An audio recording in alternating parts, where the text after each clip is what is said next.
রানী সোনা আমি, ওলে বাবলি বাবলি সোনা আমি, সোনা আমি। হে হে হে। কি হয়েছে রানী? বাবা, এত আদর খেতে হবে? এত আদর খেতে হবে? কি হয়েছে? একটু ক্যামেরার দিকে মুখটা তাকাও, একটু ক্যামেরার দিকে মুখটা করো। হ্যাঁ, ওই তাকা, তাকা। Good girl, good girl, good girl, good girl, good girl.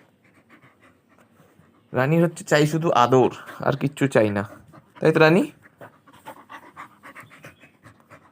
রানী আদর পেয়ে পেয়ে গুড গার্ল হয়ে গিয়ে আস্তে আস্তে বাঁদর হয়ে যাচ্ছে, কুকুর থেকে আদরে বাঁদর আর তেঁদর। এই, খালি কামড়ানোর স্বভাব নাকি তোমার? খালি আঙুল